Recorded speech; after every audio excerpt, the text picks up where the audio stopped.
നിലമ്പൂരിൽ ഞങ്ങൾ സഖാവ് സ്വരാജിനെ സ്ഥാനാർത്ഥിയാക്കി നിർത്തിയിരിക്കുന്നു. നിങ്ങളുടെ ഏറ്റവും പ്രിയങ്കരനായ ഒരു സ്ഥാനാർത്ഥിയാണ്. ഇനി അത് കൂടുതൽ വോട്ടോടെ അദ്ദേഹത്തെ വിജയിപ്പിച്ച് നിയമസഭയിലേക്ക് അയക്കുന്നതിലൂടെയാണ് നിങ്ങൾ തെളിയിക്കേണ്ടത്.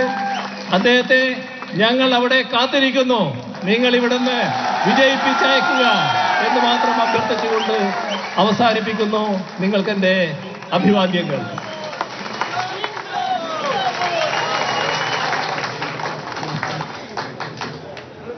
മുഖ്യമന്ത്രി സംസാരം പൂർത്തിയാക്കുകയാണ്. ഞങ്ങൾ അവിടെ കാത്തിരിക്കുന്നു, നിങ്ങൾ സ്വരാജിനെ വിജയിപ്പിച്ച് അങ്ങോട്ടേക്ക് അയക്കൂ എന്നതാണ്.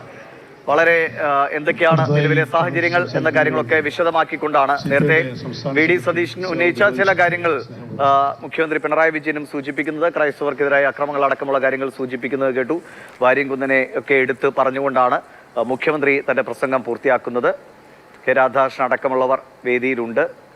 മുഖ്യമന്ത്രി സംസാരിക്കുന്നതിനിടെയാണ് സ്വരാജ് അങ്ങോട്ടേക്ക് എത്തിയത്. വലിയ ആർപ്പുവിളികളോടെ സ്ഥാനാർത്ഥിയെ പ്രവർത്തകർ വരവേറ്റു.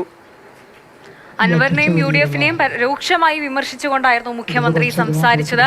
ഒരു ചതി നടന്നു, അതിന്റെ ഭാഗമായാണ് ഇപ്പോൾ ഒരു ഉപതിരഞ്ഞെടുപ്പ് നടക്കുന്നത് എന്നും പറയുകയായിരുന്നു.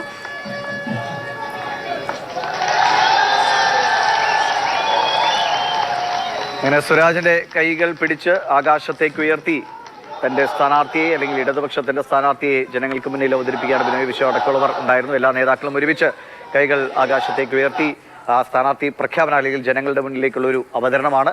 സ്വരാജിനെ ജയിപ്പിച്ച് വിടൂ, ഞങ്ങൾ അവിടെ സ്വരാജിനുള്ളത് ഒരു ക്ലീൻ ഇമേജ് ആണ്. തല ഉയർത്തി സ്വരാജിന് വോട്ട് ചോദിക്കാം എന്നതൊക്കെയാണ് മുഖ്യമന്ത്രി വേദിയിൽ സംസാരിച്ചത്.